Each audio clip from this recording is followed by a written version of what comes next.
It was 4:03 a.m. when I woke up to a sound no homeowner ever wants to hear. The creaking of floorboards that didn't belong to me. At first, I thought it was part of a dream, but when I opened my eyes, I saw a sliver of white light, like a flashlight, sweep across my bedroom door from the hallway. My heart dropped. I froze. Not the way people say they freeze in fear.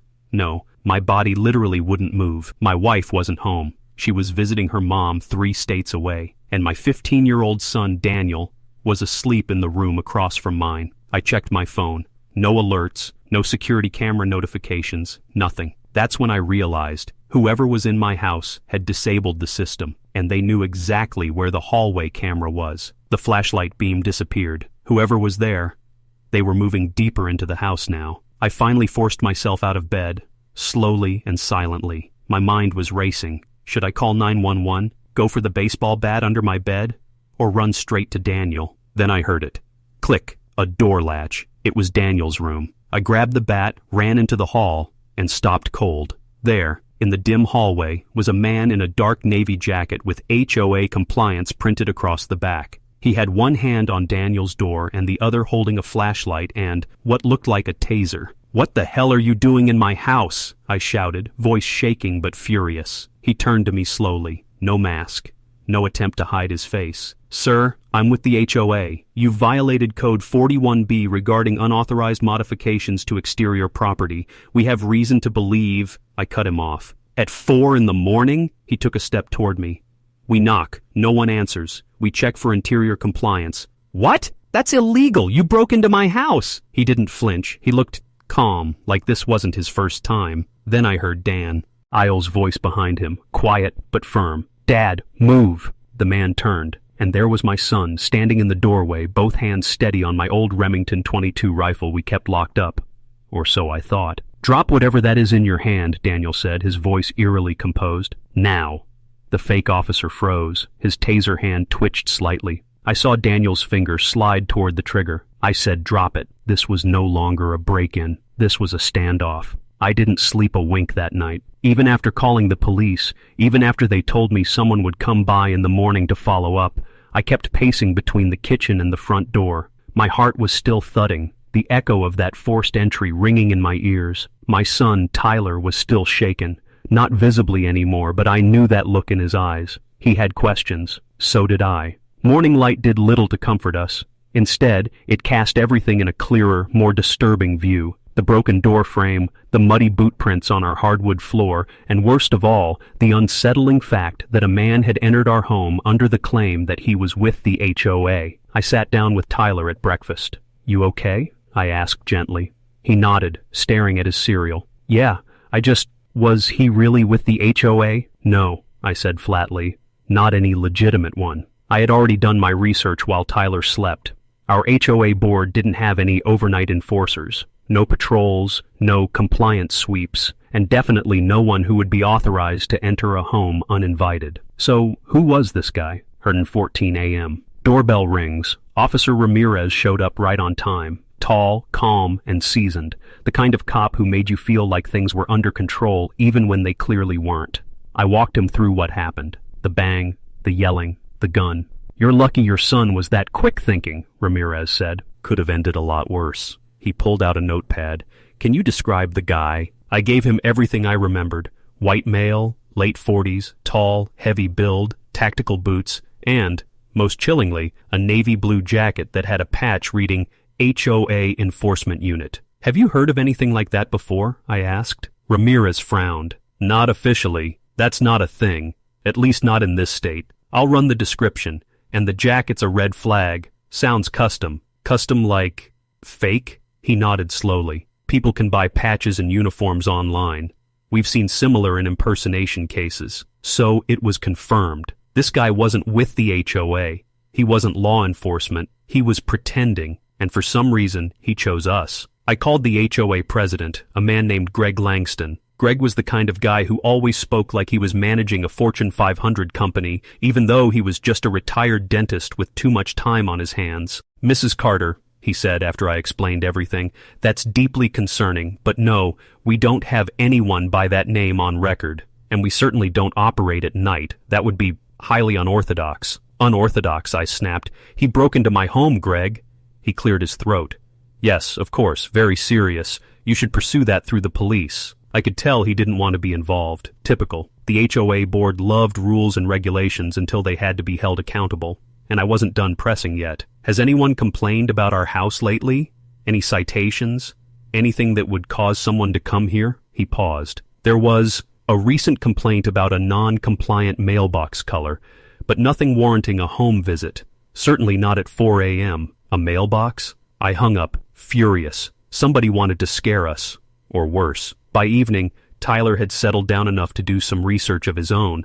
That kid's better than me with tech. I caught him scrolling through websites that sold custom uniforms, badges, even fake ID tags. It was unsettling how easy it was. Mom, he called from his laptop, I think I found the patch. He turned the screen toward me.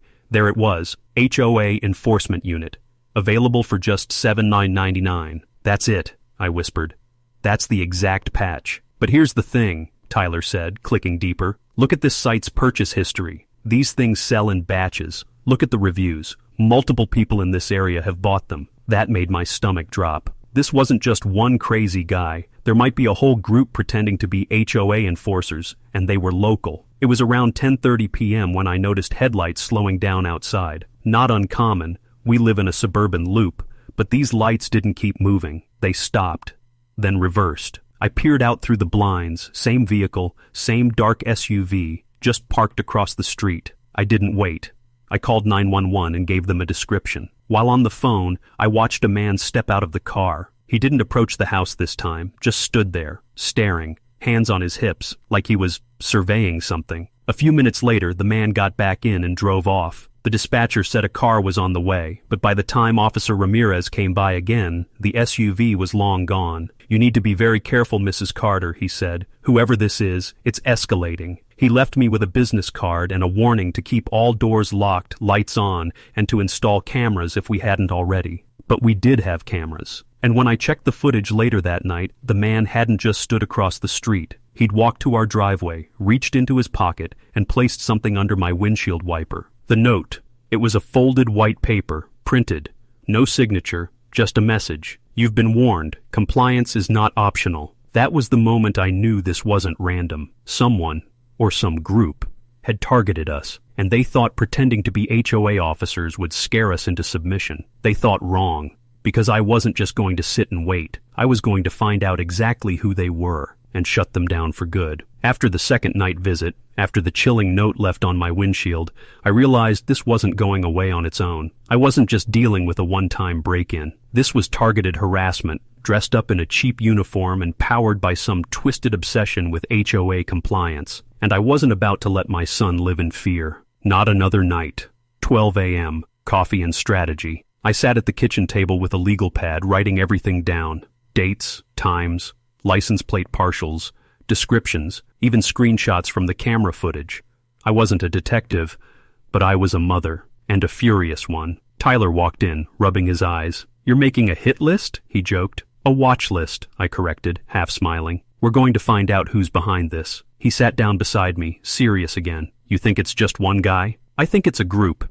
Maybe a fake HOA militia or something, but someone's leading it. I called a friend of mine, Cheryl, who worked in private security. She owed me a favor from years back. I asked her to run the plate fragment we captured on the camera, 3B2-7. It wasn't much, but paired with the make and model, a black GMC Yukon, slightly older, it narrowed things down. She got back to me within a few hours. There are 3 vehicles that match in the county. One of them belongs to a Dan Hegarty over in Brookstone Hills. Brookstone Hills, that rang a bell. That's an HOA community. Isn't it? I asked.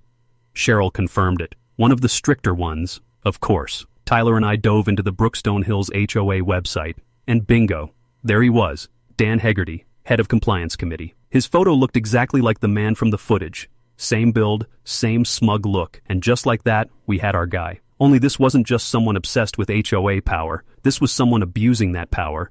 And if Dan was part of this fake HOA enforcement unit, he likely wasn't alone. Tyler, ever the online sleuth, had the next breakthrough. He found a closed Facebook group called Neighborhood Integrity Watch, by the homeowners for the homeowners. The banner image, a patch that read HOA Enforcement Unit. Tyler sent a request to join using a burner account, and to our surprise, he was accepted within the hour. The group had 57 members. Inside were photos of non-compliant houses, late-night patrol schedules, tips on how to enforce community standards, and, most disturbingly, a shared document titled Addresses of Concern. And guess who was on the list? Us, our names, our address. Even a note beside it: mailbox, fence line, excessive driveway clutter, uncooperative. Uncooperative? Because we didn't repaint a mailbox? No, because we didn't bow to their fake authority. Officer Ramirez came back out the moment I sent him the screenshots. He looked over the Facebook posts, shook his head, and muttered, "This is going to be bigger than we thought." "This isn't just impersonation," he said. "This is organized harassment, stalking, and possibly conspiracy to commit a crime." He forwarded everything to the county detective unit, but I wasn't done. I showed up unannounced at the Brookstone Hills HOA meeting that evening. Greg Langston, who I now realized had connections to Dan Hegarty, wasn't thrilled to see me. "This is a closed meeting, Mrs. Carter." "Then consider it open," I said, tossing copies of the fake patch printouts, Facebook posts, and our home security stills onto the table. "You have members impersonating officers, breaking into homes and targeting families, including mine, and you've done nothing." One of the other board members, a woman named Janet, turned pale. "Is this real?" "Oh, it's real, and now the police are involved. So unless you want your entire board under investigation, I suggest you start cooperating." At 11:43 p.m., our doorbell rang. Not a knock, not a bang, just one long press. I checked the camera feed. 2 men, one wearing the same dark uniform from before, the other holding a clipboard. They didn't try to come in. They didn't say a word.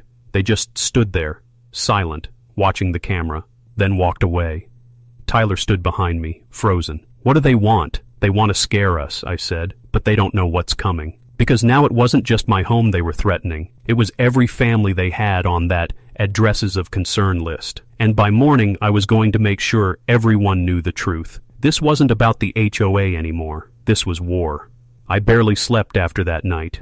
Even with the police report filed, the image of that man in the fake HOA uniform kicking in our door at 4 a.m. haunted me. And my son Josh, he was trying to act tough like it hadn't shaken him, but I knew. Every creak in the floor made him tense up. Every knock on the door made him pause. And worst of all, no one seemed to be taking it seriously. The real police had taken the guy into custody, yes, but by morning he was out on bail. Just like that, the man who had illegally broken into my home in a fake uniform and threatened my family was walking free again. Apparently, he hadn't been charged with anything serious, just trespassing and disturbing the peace. I couldn't believe it. This wasn't just some drunk who wandered onto my porch. He had gear, a fake badge, a clipboard with actual documents. He knew our names, and the fact that he picked our house? That didn't feel random. Something wasn't adding up. The next morning I went down to the HOA office. If someone had been impersonating their authority, they needed to know, and frankly I wanted them to admit this guy wasn't one of theirs. I stepped into that air-conditioned lobby and was greeted by Cheryl, the same woman who always acted like smiling physically hurt her.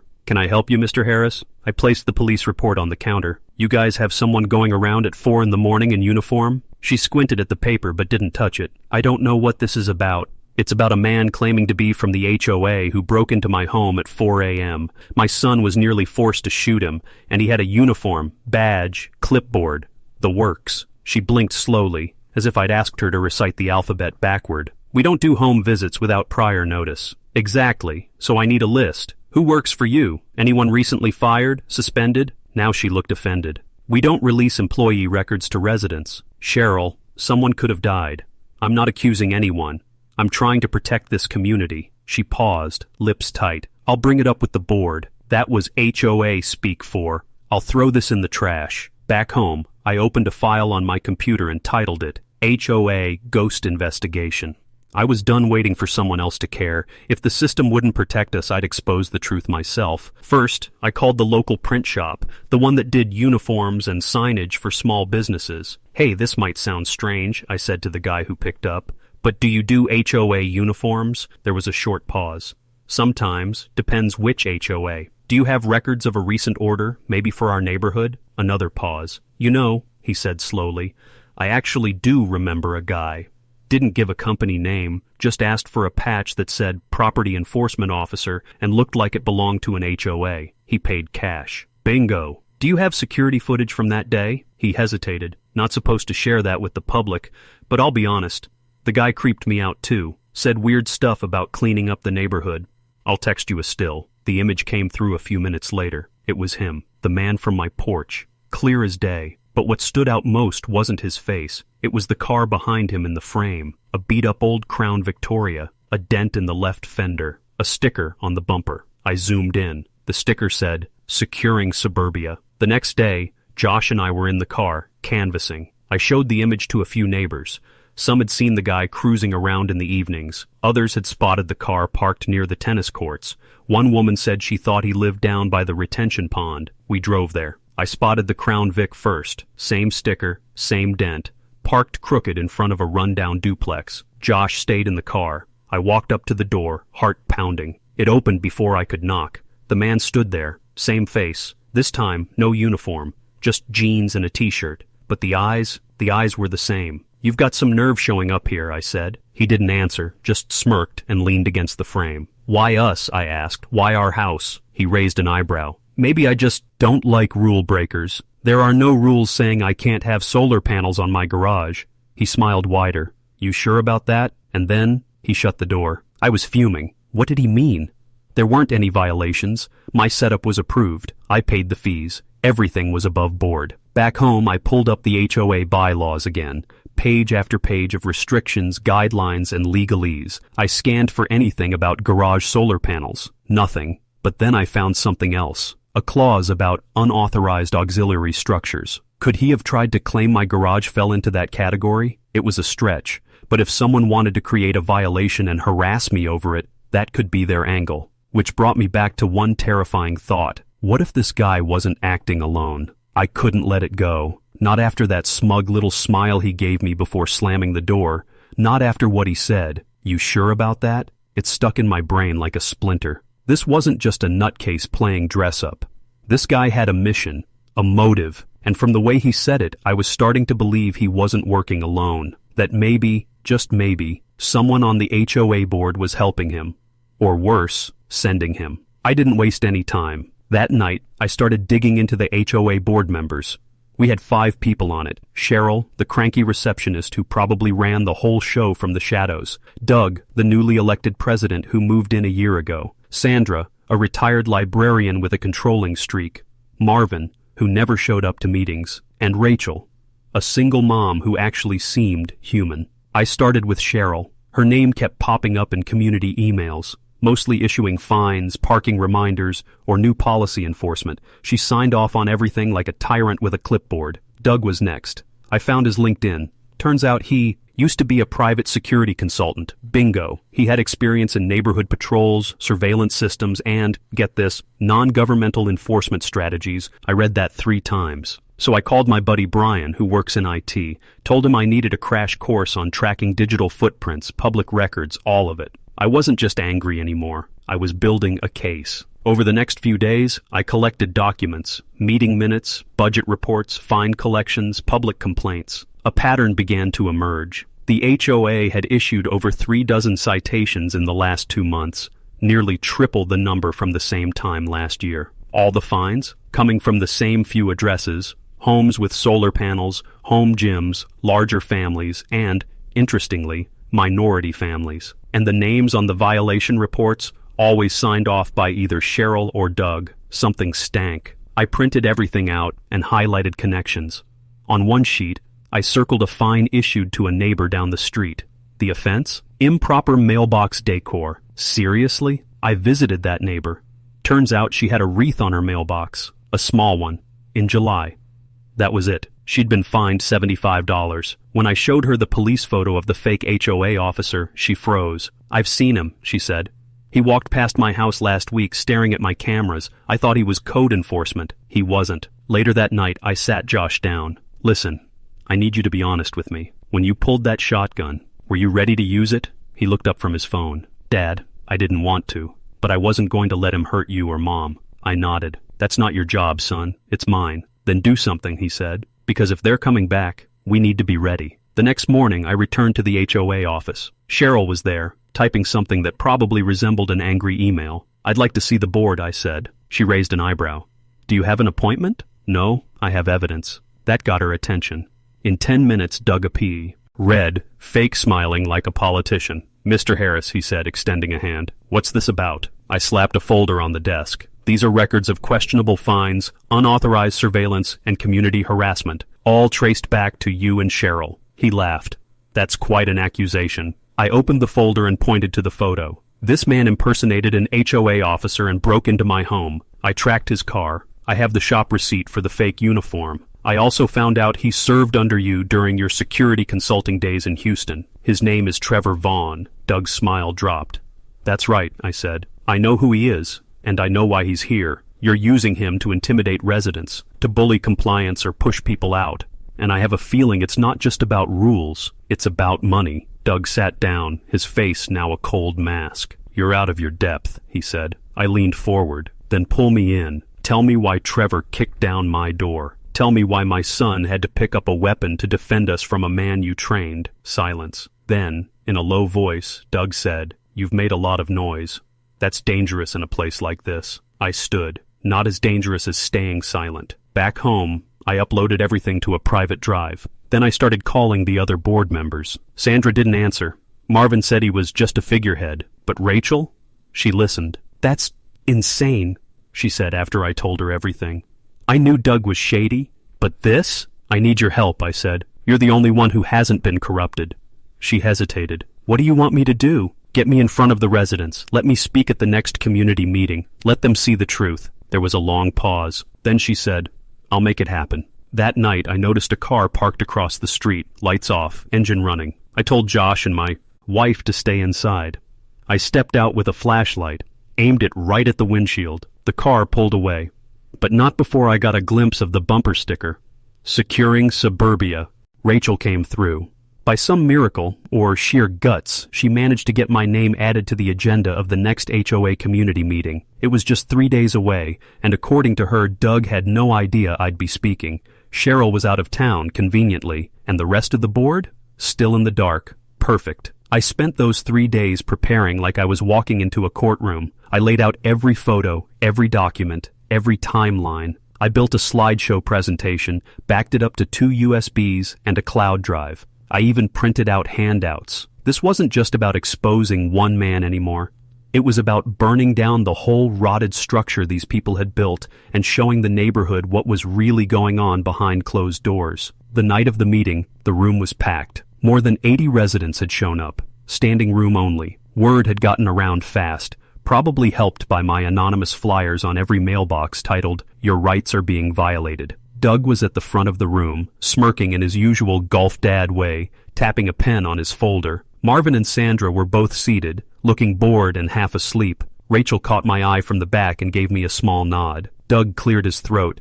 Let's get this started. First item, trash bin visibility violations. Rachel stood up. Sorry, Doug, we have a guest speaker tonight. He's listed under open resident forum. Doug froze. He's not. It's in the agenda, she cut in smoothly.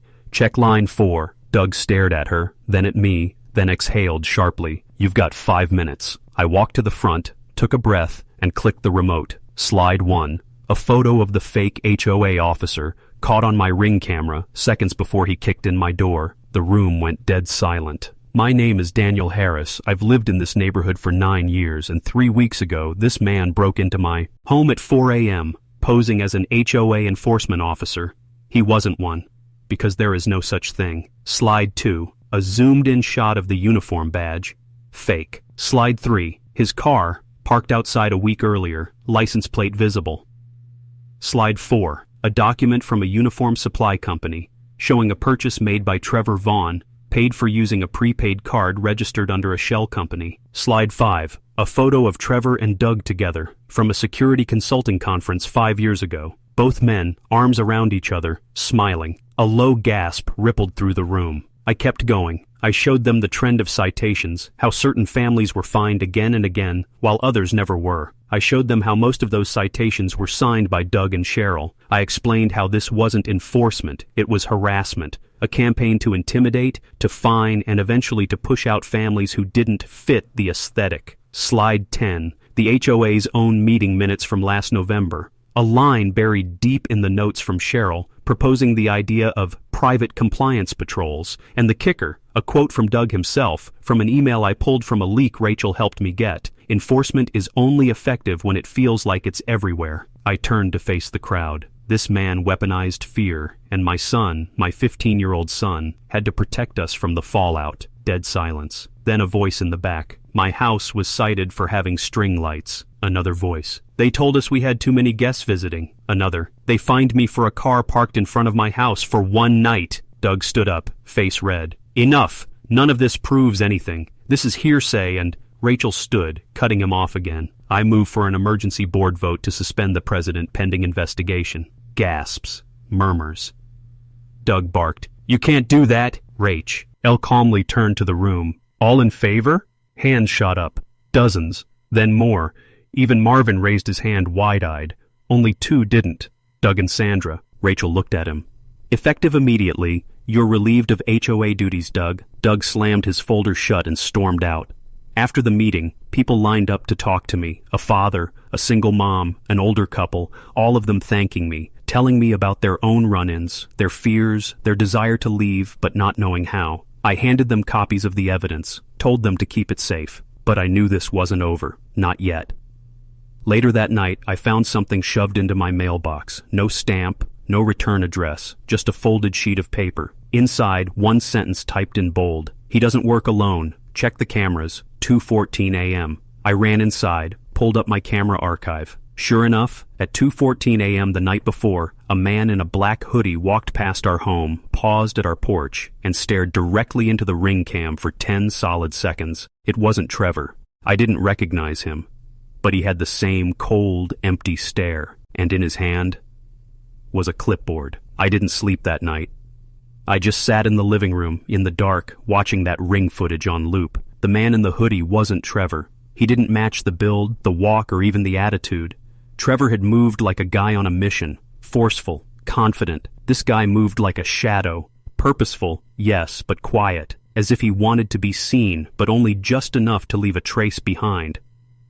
At 2:14 a.m., he stopped in front of our house, looked directly into the camera. No mask, no expression, just that cold, blank stare. Then he turned and walked away like nothing mattered. And in his hand, clear as day, was a clipboard. The same clipboard Trevor had been holding the night he broke in, but this time the paper on it wasn't blank. It had a printed HOA logo on top, and underneath, I could barely make it out, but I paused the video and zoomed in. Compliance sweep, Tier 3. What the hell? Was a Tier 3? The next morning I dropped my son off at school like everything was normal, but the truth was, I was spiraling. I called Rachel. "Did you ever hear of anything called a Tier 3 sweep?" She paused. "No, but that sounds internal, not something they'd show to residents." I sent her the image. This was from last night, 2:14 a.m. A new guy, not Trevor, same clipboard, same look, just colder. She cursed softly. "Doug might have been the face, but someone else is still pulling strings. I'll see what I can dig up."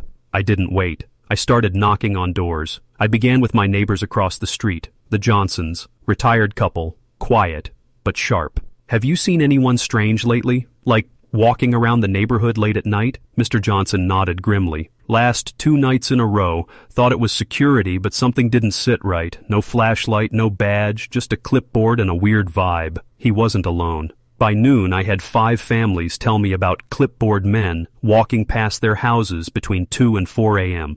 Always quiet, always the same path, and nobody ever saw them knock or speak. And every family had something in common. They'd recently spoken out at HOA meetings or disputed a violation. I was building a pattern. Then Rachel called back. "You're not going to believe this," she said, breathless. "I found an old draft proposal buried in the HOA archives. From Cheryl. Never officially passed, but it's there." She sent me a scanned copy. Proposed compliance tiers, internal only. Tier 1, visible violations. Lawn, trash bins, vehicles. Tier 2, repeat offenders or low cooperation households. Tier 3, preemptive surveillance. Subjects may require anonymous observation. Coordinate with private enforcement. No documentation to be sent to residents. It hit me like a punch to the chest. Tier 3 wasn't about enforcement, it was a buoy, but spying. And they had been doing it quietly, maybe for years, on anyone who didn't just roll over when fined or intimidated. And somehow, even after Doug was removed, the program was still running. That night, I didn't sleep either. At exactly 2:00 a.m., I waited outside, porch lights off, dressed in black, phone recording. At 2:12, I saw movement 3 houses down. Same hoodie, same clipboard. The man walked slowly, scanning each home. When he reached ours, he hesitated. I stepped out from behind my car. "Hey!" He froze. "Who are you?" I called, phone pointed at him. "What the hell are you doing?" He turned, and just like before, stared directly at me. Then without a word, he walked away, calm, unrushed. I followed. He turned the corner and vanished. Gone, like smoke. No car, no footstep sounds. Just gone. When I got back home, I reviewed the footage. I was on camera. The confrontation was there. But the man? Not a single frame. It didn't make sense. He was right there in front of me. But in the footage, I was shouting at air. Was he wearing something that blocked IR sensors? Some kind of surveillance tech? Or was it a system hack? Either way, this was far beyond anything a neighborhood HOA had the right to be involved with. This wasn't enforcement. It was covert intimidation. They were still watching, still active, and Doug was just the beginning. The next morning, a box was waiting on my front porch. No label, just a black shoebox sealed with tape. Inside, a small recording device. I pressed play. A distorted voice came through, filtered, low-pitched. "You were warned. This isn't your fight. You have a family. Tier 4 is escalation. Walk away." I played it again and again. Then I looked at the label underneath the speaker. A number. HOA NT04 Tier 4. There was a 4th tier. I wasn't supposed to find out, but I had. And now, they were coming for us next. I stared at the small black box sitting on my kitchen table, the audio still echoing in my ears. Tier 4 is escalation. Walk away. My mind raced. Tier 1 was for simple violations. Tier 2 punished the stubborn ones. Tier 3 spied on the ones who resisted. But Tier 4? That sounded like war. I called Rachel. She answered on the second ring, voice groggy. "Rachel, they know. They sent me a recording. A warning." I didn't have to say more. She was wide awake now. She showed up at my place 40 minutes later, laptop under one arm and a burner phone in the other. We sat in the garage, doors down, phones off, just in case, and we talked. "I did some more digging," she whispered. Back when Cheryl ran the HOA, she partnered with a compliance consultant named Warren Lawton, former private security, black bag operations overseas, clean record. But the stuff he's involved in, it's not normal. What do you mean? I found threads on neighborhood forums, people from other HOAs talking about late-night inspections, psychological tactics, even vandalism, always following the same pattern. She opened her laptop and showed me a digital scan of a flyer from another state. HLC Compliance Division, Tier 4 Escalation Notice. If you've received this, you've entered Tier 4 status. Tier 4 subjects may be subject to civil claims, law enforcement coordination, surveillance for domestic threats, family record audits, do not speak publicly, do not resist. It was signed WL in cursive, Warren Lawton. I felt sick. My family was on some kind of watch list. My 15-year-old son had defended us from a man who wasn't just impersonating an HOA cop. He may have been part of a military-grade intimidation network hiding behind fake neighborhood compliance. "We need to take this to the police," I said. Rachel shook her head. "I already tried. The local sheriff's office says HOA matters are civil unless there's a felony. Breaking into a home is a felony." She gave me a tight look. And yet, no charges were filed, no case number. Doug was released without record. The pieces clicked. The fix was in. That night, I didn't sleep. But I didn't wait either. I pulled every file I had, all the camera footage, every HOA document. Rachel backed it up to 3 separate hard drives. Then I took one and drove it to a local news station, not the big guys, a scrappy independent team that still knocked on doors and hated HOA corruption. The guy I met, Kenny, had a crooked nose and caffeine jitters. But he listened. He watched the ring footage. He played the Tier 4 message over and over. By the end, his jaw was tight. "Can I go public with this?" he asked. I nodded. "But leave our names out of it. My son, I don't want him in the spotlight." Kenny leaned forward. "I've been trying to blow the lid off these HOA private security partnerships for months, but no one ever had evidence. You're the first." The segment dropped 2 days later. They titled it, "Secret HOA Surveillance Tiers Exposed, Breaking the Compliance Code." It went viral within 12 hours, the footage of Trevor breaking into our house, the second man with the clipboard, the black box message. Kenny even tracked down a former consultant who confirmed Lawton's name, off the record. The fallout came fast. HOAs across the state were suddenly swamped with reporters.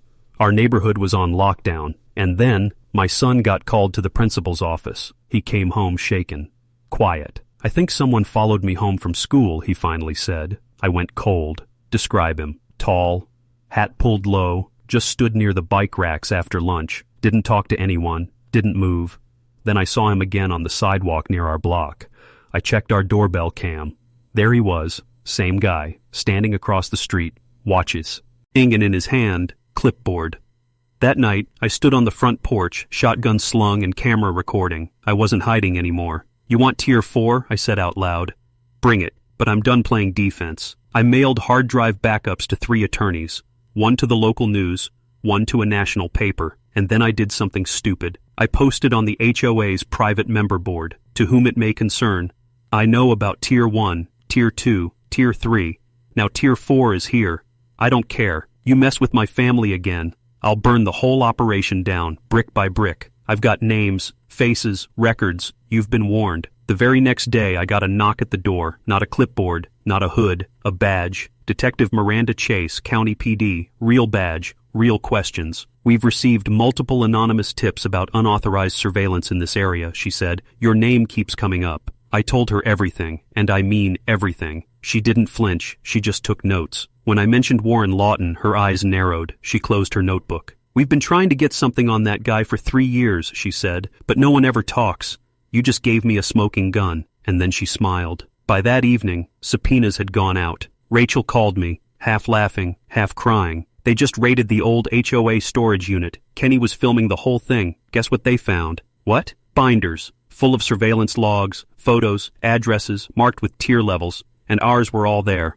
HOA members resigned left and right. The new interim president made a public statement denouncing all prior rogue compliance activity. Trevor, missing. Warren Lawton, under investigation. But even after all that, I kept the cameras up. Because once you've been watched that way, once your kid has faced down a grown man pretending to be an officer at 4 a.m., you never feel unwatched again. But now we weren't afraid anymore. Because Tier 4 had one fatal flaw. They counted on silence.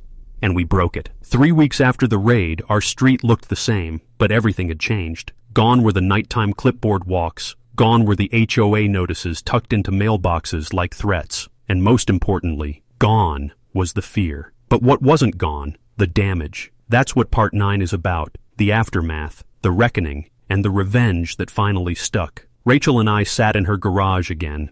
Same folding chairs, same flickering bulb, but this time the air was different. No paranoia, no whispers, just cold, focused planning. "We have the documents," she said. "The backups, the emails, the logs, but there's still one thing missing." "Trevor," I said. She nodded. "Or Warren, or both." They had vanished. According to Miranda, Lawton's last known location was 2 states over. His consulting firm officially dissolved the day after the news segment aired. His bank account was emptied. His phone went dark. As for Trevor, he hadn't been seen since the morning after the raid. Even his truck was missing. Then, something strange happened. I got a letter, not an email, not a notice. A handwritten envelope with no return address. Inside was a single page. Cheap motel stationery. Blocky handwriting. I didn't know what I was signing up for. I was told it was just compliance consulting. They used to call it domestic readiness training. I'm done. They'll come for me if I talk. But you should know, the next neighborhood is already being targeted. HLC has 2 more contracts lined up. Stop them. T. Trevor. The letter wasn't an apology, but it was something. That night, I met with Detective Miranda at the diner. I slid the letter across the table. She read it slowly, then sighed. "Looks like he's trying to come clean without coming home. Can you trace it?" "We'll try, but if he's smart, he used cash and a fake name." I tapped the table. "He says HLC is expanding. 2 more neighborhoods. Can you stop them?" She nodded grimly. "We're working with state attorneys now, building a RICO case." That got my attention. "Wait, you're treating this like organized crime?" She looked me dead in the eye, because that's exactly what it is. The next day, Rachel and I held a meeting. Not an HOA meeting, a neighborhood meeting. No board, no president, just people. We invited everyone on the block. Some were scared, some angry, but all were tired of being pawns in someone else's game. I stood up with a folder in my hand, labeled HLC Compliance Strategy. Inside were the tier protocols, surveillance guides, financial records, fake citations, all copied from the storage unit raid. I read aloud. Tier 1, paper violations. Tier 2, psychological escalation. Tier 3, home surveillance family profiling. Tier 4, direct intimidation. You could feel the wave of disgust in the room. One neighbor stood up, Elias, the guy who'd been fined 6 times in 3 months for grass height violations. Are we pressing charges? He asked. Rachel smiled. Not just charges. We're building a class action. Within a week, 32 homeowners signed on. We filed suit not only against the HOA, but against HLC and any former board member who had knowingly authorized illegal tactics. The media picked it up again, this time national. I was on the news, blurred face and altered voice, explaining how my son had defended our home from a midnight intruder in a fake uniform. That story hit. It struck a chord. Suddenly, whistleblowers from other neighborhoods came forward. A woman in Arizona who'd found a listening device under her porch light. A man in Florida who was fined for excessive privacy after refusing a backyard inspection. A teenager in Texas who recognized Trevor from a safety patrol months ago. The puzzle pieces began connecting, nationwide. And then came the bombshell. Detective Miranda called me late one night. You need to come see this. I drove down to the station and met her in the evidence room. She pulled out a new binder from a fresh subpoena taken from HLC's old satellite office. Inside were photos, dozens of them, people in their homes, through windows, across fences. I flipped a page and froze. It was me, sitting at my kitchen table, head in my hands, taken through the back window. The timestamp? 1 week before the break-in. I don't know how long I sat there, rage boiling, skin crawling. Miranda put a hand on my shoulder. We'll get them, she said, but you've got to stay sharp. You're still a target. I nodded slowly, then stood. Then let's hit back where it hurts. The next morning, Rachel and I launched a public archive, HOAtruth.org, a website detailing every illegal tactic used by HLC and other compliance firms. We posted redacted documents, how-to guides for legal self-defense, and a map showing neighborhoods currently under investigation. The site exploded, 1,000 visitors the first day, 50,000 the next. Lawyers, journalists, and activists reached out from all over. One user even uploaded a screenshot from a private HLC employee Slack channel. In it, someone wrote, "Kill HOA Truth before it spreads." They were losing control, and they knew it. But still, no Warren Lawton. Until one night, Rachel got a ping. She was scanning a darknet forum when she saw it. WL, anyone know clean docks in Panama? Need fast exit. Cash no issue, she messaged Miranda. 3 days later, Warren Lawton was arrested trying to board a private charter at a rural airstrip. He had 5 fake passports, a briefcase with $80,000 in cash, and a USB stick labeled Tier 5 Reserve. We may never know what Tier 5 was, but we never needed to, because now he would face real courts, real time. And our neighborhood? We were finally free. 3 months later, the neighborhood had returned to something like normal. But normal would never mean what it used to. The fake citations stopped. The surveillance ended. The so-called compliance checks vanished. The lawn chairs came back out. Porch lights twinkled again. Kids rode their bikes without a patrol car crawling behind them. And my son? He started sleeping through the night again. We still had court dates, depositions, news calls. But for once, those things didn't feel like battles. They felt like cleanup. Rachel and I met often. Not in her garage, but at the coffee shop down the street. She had this idea, one I wasn't sure about at first. We need to formalize it, she said. HOA Truth is just the beginning. You want to make it a nonprofit? I want to make it a movement. So we did. HOA Truth became the National Homeowner Defense Coalition, NHDC for short. Within 6 weeks, we had over 10,000 signed members. By the end of the quarter, 50,000. Lawyers started volunteering pro bono. A retired judge joined our advisory board. Even a congressman reached out privately and said, "I've been waiting for someone to blow the lid off this HOA industrial complex for years." That phrase stuck with me. HOA industrial complex, because that's exactly what it was. A billion-dollar web of security firms, shady management companies, and local tyrants operating behind fences and newsletters. But not anymore. Not under our watch. As for Warren Lawton, He was now behind bars. He took a plea deal that traded full disclosure for a reduced sentence, but not before testifying under oath. We were told to escalate. Fear made money. Compliance brought profit. Every angry letter, every yard violation, every fake Tier 3 notice, we billed the HOA for it. And in some neighborhoods, we even got a cut of the fines. That clip made national news. It made it into Congress. Suddenly, state attorneys and watchdog groups weren't just watching, they were hunting. Trevor, surprisingly, resurfaced. He turned himself in, walked into a station 3 states over, handed over a burner phone, and said, "I want immunity, and I want to help." He testified too, told stories of stakeouts, late-night drills, targeting problem residents for intimidation. And then he said this. The boy didn't hesitate. I saw it in his eyes. He thought he was defending his family, and in that moment, I realized he was right. I watched that clip with my son beside me. He didn't say a word, but I saw the way his shoulders relaxed, for the first time in months. We eventually settled our class action lawsuit. It didn't make us rich, but it made us whole. Each family got compensation. HLC's assets were liquidated, and our HOA charter was permanently dissolved. We replaced it with a voluntary neighborhood association. No dues, no fines, no surveillance, just people, looking out for each other. One evening, a neighbor I barely knew stopped me outside the grocery store. "You're the guy from the story, right?" he asked. "The break-in?" I hesitated, then nodded. He looked around, then leaned in. "Thank you. We had something like that start in our area. Clipboard guy, car idling on the street. But then we saw your story. We pushed back, and it stopped." I didn't say anything, just shook his hand. And as I walked away, I thought, maybe that's the real revenge. Not lawsuits, not takedowns, just stopping them from doing it again. There's one more thing. A month ago, I was cleaning the garage when I found my son's old BB gun, the one he used to practice with before I bought him the real one. I held it for a long time. Then I sat down and wrote a letter. You never asked to be a hero. You never wanted the spotlight, but you stood up when I froze, and that changed everything. Not just for us, but for every family who came after. I'm proud of you. Hope you're proud of yourself, Dad. I slipped the letter under his bedroom door. The next morning, it was pinned on the fridge. No words, just his signature and a small, smiley face. That's how our story ends. Not with gunfire, not with courtrooms, but with resilience, with truth, with a neighborhood reclaiming its peace, and with one kid, my kid, proving that sometimes the bravest thing you can do is stand your ground, even when no one believes you, especially then.